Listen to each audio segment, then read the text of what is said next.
Assalamualaikum warahmatullahi wabarakatuh. Alhamdulillah hamdan katsiran thayyiban mubarakan fi kama yuhibbu rabbuna wa yarda.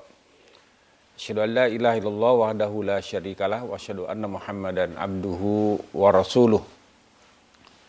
Ya ayyuhalladzina amanu taqullaha haqqa tuqatih wa la tamutunna illa wa antum muslimun. Amma ba'd. Allahu akbar. Allahu akbar. La ilaha illallah wallahu akbar. Allahu akbar walillahil hamd. Allahu akbar. Allahu akbar. La ilaha illallah wallahu akbar. Allahu akbar walillahil hamd. Allahu akbar. Allahu akbar. La ilaha illallah wallahu akbar walillahil hamd.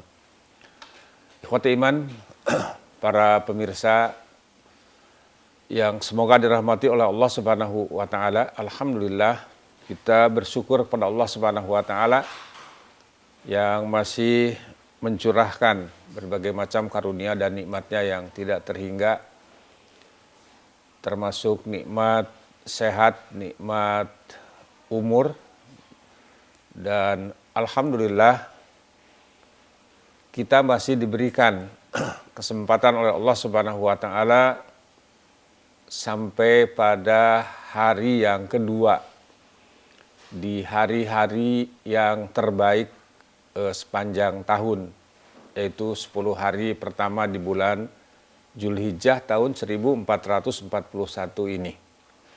Kita bersyukur kepada Allah Subhanahu wa taala, kita sampai kepada hari-hari di mana amalan salih sangat dicintai oleh Allah Subhanahu wa taala. Hal ini sebagaimana yang disabdakan oleh Nabi Shallallahu alaihi wasallam di dalam hadis yang diriwayatkan oleh Imam Bukhari rahimahullahu taala dari sahabat Abdullah bin Abbas radhiyallahu anhuma, Rasulullah Shallallahu alaihi wasallam bersabda, "Ma min ayyamin a'dhamu wala ahabbu ilallah al-amalu fihinna min hadhil ayyam al-ashr." Tidak ada hari yang paling agung dan sangat dicintai oleh Allah Subhanahu wa taala untuk berbuat kebaikan di dalamnya daripada 10 hari, yaitu 10 hari pertama di bulan Zulhijjah. Di bulan Zulhijjah. Makanya sabda Nabi SAW, fa'aksiru fihinna minat tahlil wa takbir wa tahmid. Maka perbanyaklah pada saat itu tahlil, itu mengucapkan kalimat la ilaha illallah atau la ilaha illallah wahdahu la syarikalah lahul mulku wa lahul hamdu wa huwa ala kulli syai'in qadir.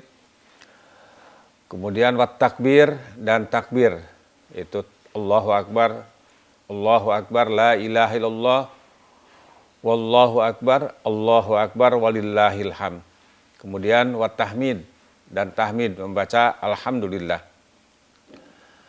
Maka untuk itu, ikhwati iman sekalian, agar 10 hari yang terbaik ini kita maksimalkan, kita optimalkan, ya, karena amalan-amalan pada 10 hari yang terbaik ini sangat dicintai dan disukai oleh Allah Subhanahu wa taala. Ya, maka amalan-amalan apa saja yang harus kita lakukan? Dalam kesempatan ini saya mengingatkan kembali, yang pertama tentu adalah melaksanakan ibadah haji dan umroh. Ya, walaupun qadarullah wa masya'a fa'al, pada tahun ini negara kita tidak memberangkatkan jamaah haji karena pandemi COVID-19. Ya, namun mungkin pada kesempatan yang lain bisa kita melakukannya.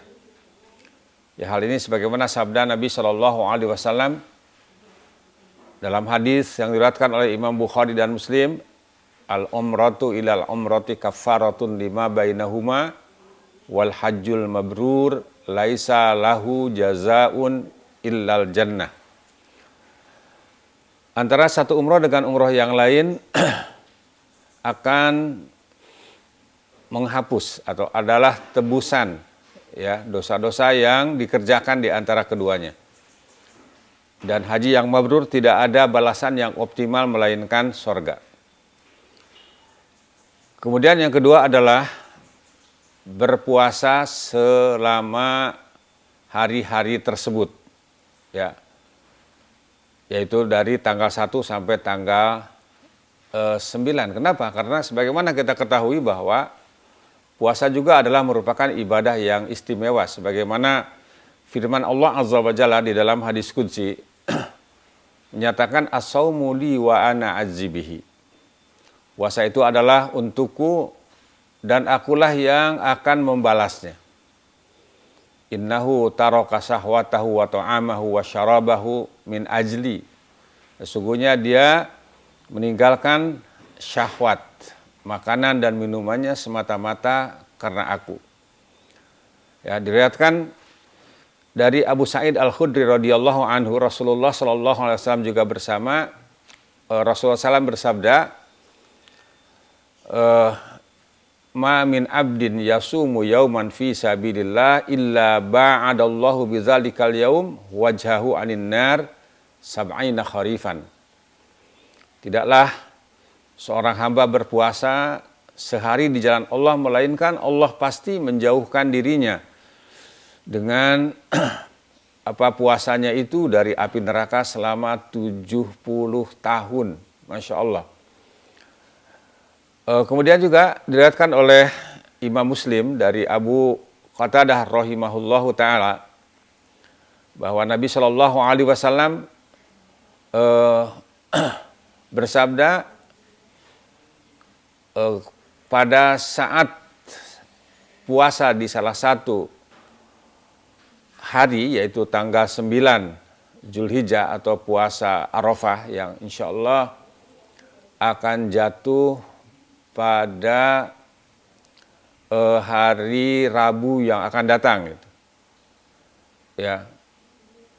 Ketika beliau ditanya oleh Abu Qatadah radhiyallahu anhu tentang keutamaan puasa di hari Arafah tersebut, beliau mengatakan akan bisa menghapus dosa 2 tahun. Siyamu yaumi Arafah ahtasibu 'ala Allah an yukaffira sanatal lati qablahu wallati ba'dahu. Ya, berpuasa pada hari Arafah karena mengharap pahala dari Allah akan melebur dosa setahun sebelumnya dan setahun sesudahnya. Kemudian yang ketiga adalah tadi perbanyak takbir. Ya. Ini juga berdasarkan firman Allah Azza wa Jalla dalam Al-Qur'an di surat Al-Hajj ayat 23. Wa yadhkurusmallah fi ayyamin ma'lumat, dan supaya mereka menyebut nama Allah pada hari-hari yang telah ditentukan. Para ulama ahli tafsir menafsirkan atau menjelaskan, yaitu yang dimaksud ayyama ma'dudat itu adalah 10 hari dari bulan Zulhijjah. Karena itu para ulama menganjurkan untuk memperbanyak zikir ya di hari-hari tersebut berdasarkan hadis dari Ibnu Umar radhiyallahu anhuma, ya, fa'aksiru fihinna minat tahlil wa takbir wa tahmid. Ya, maka perbanyaklah pada hari-hari itu tahlil, takbir dan tahmid. Demikian dalam hadis yang diriwayatkan oleh Imam Ahmad. Bahkan di dalam hadis yang diriwayatkan oleh Imam Bukhari bahwa Ibnu Umar ya dan Abu Hurairah radhiyallahu anhum ya di hari-hari tersebut keluar kemudian masuk ke pasar. Masuk ke pasar, lantas kedua sahabat ini bertakbir dan orang-orang di pasar itu juga ikut bertakbir. Kemudian juga disyariatkan, dianjurkan untuk mengeraskan suara dalam bertakbir ketika berada di pasar, di rumah, di jalan, di masjid dan lain-lainnya. Ya, ini sesuatu yang di kita belum terbiasa. Padahal ini berdasarkan firman Allah Azza wa Jalla dalam Al-Quran di surat Al-Baqarah ayat 185. walitukabbirullaha ala ma hadakum, dan hendaklah kamu mengagungkan Allah atas petunjuknya yang diberikan kepadamu. Kemudian amalan yang keempat adalah taubat serta meninggalkan segala maksiat dan dosa, sehingga akan mendapatkan ampunan dan rahmat. Maksiat adalah menyebabkan terjauhnya dan terusirnya hamba dari Allah Subhanahu wa Ta'ala, dan ketaatan akan menyebabkan dekat dan cinta kasih sayang Allah Subhanahu wa Ta'ala kepadanya. Kemudian yang kelima, banyak beramal salih. Jadi kalau ada kesempatan untuk beramal salih, jangankan yang besar, sekecil apapun kita manfaatkan, karena mempunyai nilai yang lebih dibandingkan dengan hari-hari yang lainnya. Kemudian juga tentu saja apa yang akan kita bahas nanti insya Allah, di antara amalan yang disyariatkan pada 10 hari atau awal bulan Zulhijjah ini, ya, ini spesial, tidak sampai tanggal 10 tapi sampai tanggal 13, yaitu berkurban. Ya, dimulai pada ba'da sholat Idul Adha, ya, dan hari-hari tasyrik. Jadi ini disyariatkan setelah sholat Idul Adha, insya Allah di kita pada tahun 1441 ini bertepatan dengan hari Jumat tanggal 31 Juli 2020. Nah, setelah sholat dianjurkan untuk menyembelih hewan kurban. Nanti tentang hukum bagaimana caranya dan permasalahan problematikanya nanti kita akan bahas tersendiri. Kemudian juga dilarang mencabut atau memotong rambut dan kuku bagi orang-orang yang hendak berkurban. Ini adalah di antara hal-hal yang bisa kita lakukan pada hari-hari terbaik tersebut. Dan tentu saja juga jangan lupa kita melaksanakan sholat Idul Adha dan juga mendengarkan khutbah yang disampaikan oleh khatib tadi, ya, disyariatkan di lapangan. Adapun tentang hukumnya, para ulama memang ada khilaf, ada yang mengatakan wajib, ya. Di antaranya alasannya karena kalau hari raya Idul Adha atau Idul Fitri jatuh pada hari Jumat seperti yang akan datang, bagi orang yang sudah melaksanakan sholat id, maka tidak diwajibkan untuk melaksanakan sholat Jumat. Ya, jadi ini adalah tentu saja selain hal-hal yang disebutkan tadi, masih banyak amalan-amalan yang baik, ya, amalan-amalan soleh yang bisa kita lakukan, sehingga kita mendapatkan keutamaan dari amalan-amalan yang sangat agung, sangat dicintai oleh Allah Subhanahu wa Ta'ala. Bahkan dalam sebuah hadis disebutkan lebih Allah cintai daripada jihad fi sabilillah, kecuali bagi orang-orang yang berjihad dengan hartanya dan berangkat sendiri lantas wafat di medan perang sebagai syahid. Demikianlah, mudah-mudahan bermanfaat.